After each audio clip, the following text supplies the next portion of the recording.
I want to talk about capitalism.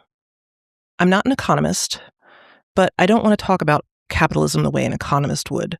I want to talk about it the way I might explain it to an alien or somebody raised by wolves. In college, my English major friends and I took a class that we called Math for Plants because it was so easy a plant could pass the class. I was like, I could call this video Capitalism for Plants because it's going to be a rudimentary tutorial. I never really liked that. Calling the class Math for Plants, it diminished the class, diminished the professor. It diminished us. I don't want to diminish us. You and me. We're not plants. What I do want to do is take a step back with you.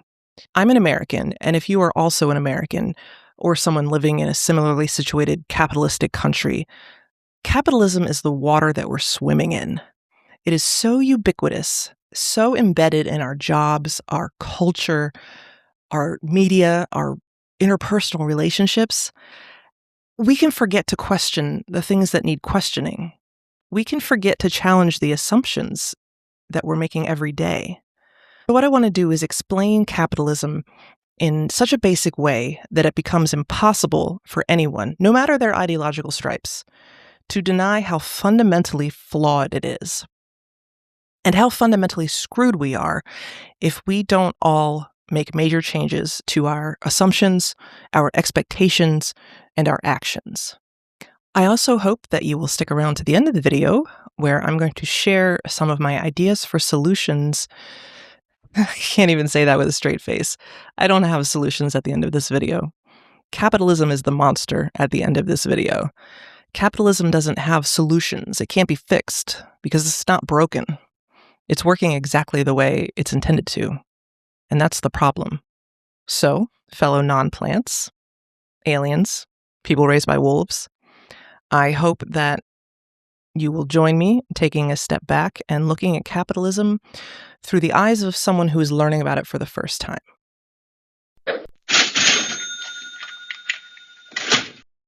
This is a widget. Think of a widget as a stand-in for a unit of something with value. It might be a thing harvested from the earth, a thing that is manufactured, performance of a service, or even an idea or experience. A widget has value if a consumer will pay for it. If a thing is freely available, like the oxygen we breathe, if a thing is not useful, like a square tire, or if a thing costs more than any consumer is able to pay, like a luxury cruise to Mars, it does not have economic value. The economic value of a widget is what the consumer is willing and able to pay for it. A banana at an American supermarket may be valued around 25 cents. That same banana at the counter at your local cafe might be $1.25 because the convenience of not having to go to another store increases its value. In India, where most of the world's bananas are grown, you can get a kilogram of bananas for that same price. I mean, it's one banana, Michael. What could it cost? $10? In order to sell a widget and not lose money, the value/price of the widget has to cover three general costs. The cost of the raw materials, if materials are used, the cost of wages for the workers required to bring the widget into existence, and the cost of overhead. This includes things that are literally over your head, like the roof of your widget factory, but also your electric bill and things like salaries for your CEO, the payroll lady, and the janitor. Once these costs are subtracted from the value, what's left over is called profit. In socialist economic theory, this is also called surplus value. In most capitalist organizations, this surplus value goes to the owner. The concept of ownership is where things start to get more complex. A useful definition is to think of the owner as the person who owns the means of production. Think of this as a widget-making machine. An owner might be one person with a small business, like a lemonade stand or food truck. But in a very large corporation that is publicly traded, there could be millions of owners. These are people or organizations that own a piece of the company in the form of stock. The more stock you have, proportional to the other owners, the more power you have in the company. Jeff Bezos, for example, founded Amazon. When the company went public, he owned 43% of the company through stock. Now he owns about 8.5%, which is still the most of any one owner. While he is thought of as the owner of Amazon, he's just one of many owners. So back to the widget-making machine. The owners buy the raw materials that go into the machine, they pay the wages of the workers who operate the machine, and they pay for the machine's power and maintenance, etc. The widget comes out, the owner sells it to a consumer, and the value gained from the sale compensates the owner for what they invested to get the widget made. What's left over, the surplus value, stays with the owner. If there are many owners, it is distributed proportionally. Now, the costs of a widget may fluctuate. For example, tariffs made the cost of many raw materials more expensive. If this cost goes up, but the price of the widget does not change, then there is less surplus value. But usually, the owner will choose to increase the widget's price in order to ensure the surplus value stays the same. That's why tariffs make things more expensive to you, the consumer, while owners are still making the same profits. Now, if the opposite happens and costs go down, the owner may not change the widget's price and will keep that extra surplus value. This is only possible if the widget's value doesn't change. However, things like competition may force prices down. But typically, an owner is going to charge the maximum that the market will bear. You can charge more for a lemonade on a hot summer day in the desert than you can at a lemonade festival. The first big assumption I want to challenge is, why do profits flow to the owners by default? The raw materials are paid for, the workers' wages are paid for, the overhead is paid for. If the owner is also an employee, their wages are paid for. So why do they specifically deserve that excess, that surplus value? One common argument is that they are the ones who invested the money to begin with, and the profits are their reward for taking on that risk. Or the profits are to offset the risks of times when there aren't any profits or even negative returns, losses. Some consider it in a more moralistic light, that profits are a reward for the owner's entrepreneurship or inherent business acumen, that those skills are inherently more worthy of compensation than workers' skills, even though company leadership are paid a salary to compensate them for their business acumen and entrepreneurship.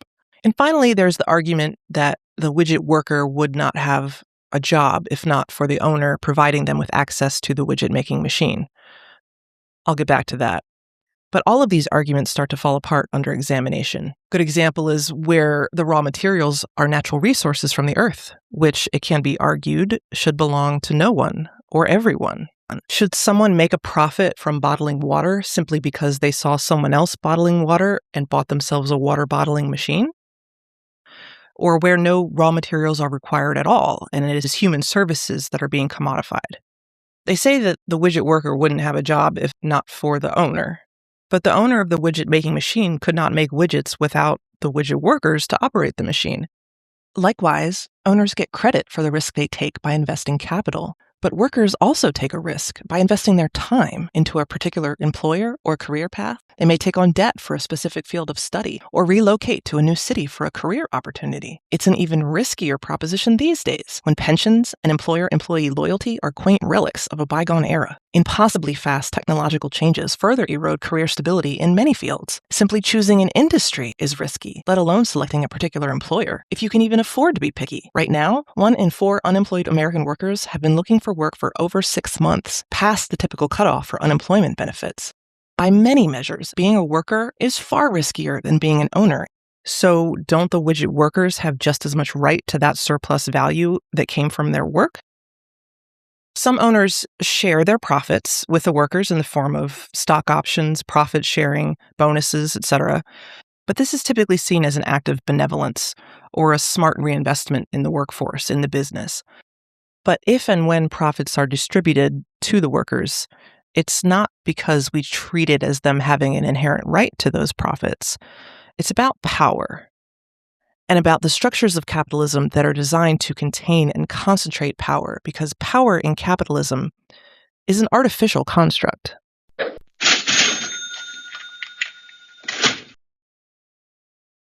In order to become an owner, you first have to have enough excess capital to be able to invest. And your ability to amass excess capital hinges on a lot of variables, and hardly any of those are in anyone's direct control. American capitalism extols so-called self-made millionaires and billionaires, people who pulled themselves up by their bootstraps, hustle culture. But these are largely myths and urban legends built on privilege, hiding in plain sight. The phrase, pull yourself up by your bootstraps, started as an idiom for an impossible task.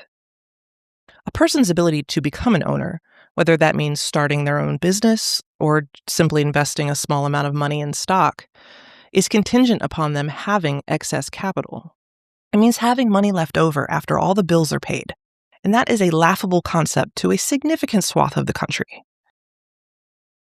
Working people are paid mostly or entirely in wages, salary. Wages are a direct factor in how much surplus value a widget has, and they're also the factor over which the owner has the most amount of control. Therefore, owners are incentivized to keep wages as low as possible in order to maximize the surplus value, and to make up for the fact that they don't have a lot of control over the other costs. Federal minimum wage was established in the 30s to prevent employers from simply paying as little as they could get away with paying. Minimum wage, by the way, reached its peak buying power in 1968 and has not kept up with inflation since then.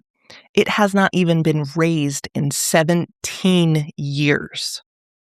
Downward pressure on worker wages means that without government intervention or strong unions, there will always be a class of people without excess capital who will never be able to transcend into the ownership class. This maintains the power imbalance that keeps profits flowing to owners and not to workers. If an owner is an employee of their company, they receive wages. Then, by definition, profits from the company are already excess capital, which they can reinvest in ownership of more things, reaping more profits. Sure, they may create more jobs, but they're not really creating more owners. Their excess capital continues to grow through interest, capital gains, dividends, and access to credit. There's a tipping point where a person is rich enough to only keep getting richer without any intervention, let alone hard work. Conversely, there's a tipping point where a person is indebted enough only to keep getting poorer, despite the hardest work in the world. In capitalism, wealth flows in one direction. Economists call this a K-shaped economy. Wealth inequality in America has steadily grown over time, and in 2026, it's the worst that it has ever been. The success of capitalism depends on perpetuating the barrier between the ownership class and the working class, and making it as hard as possible for undesirable people to transcend between the classes. So that means hoarding money in the ownership class and maintaining a chokehold on the amount of money that is allowed to trickle down to the working class. But the working class also contains a vast majority of consumers.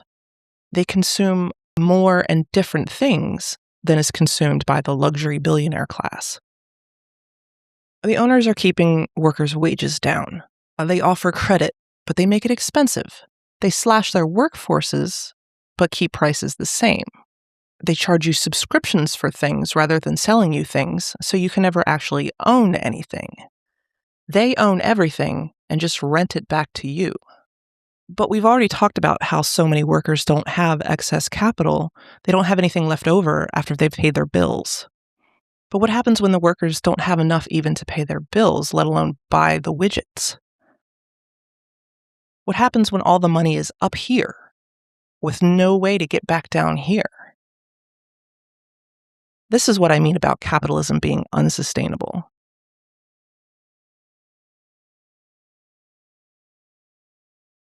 I don't have a neat little conclusion to button up the end of this video. I don't have solutions. But that doesn't mean solutions aren't possible. I was being tongue-in-cheek at the beginning when I said we can't fix capitalism, but there are things that we can do, and many of them are very fundamental and basic, just like I tried to make this video. But we need to start thinking about the changes we can make, particularly to the power dynamic that has existed basically since the dawn of the nation. There's more of us than there are of them, and we need to start acting like it. Thank you for watching all the way through. These videos take a lot of effort to make, particularly the animations, which I do all by hand. If you got value from this, maybe you might consider spending some of that surplus value by leaving a like, a comment, or hitting that subscription button. Thanks again.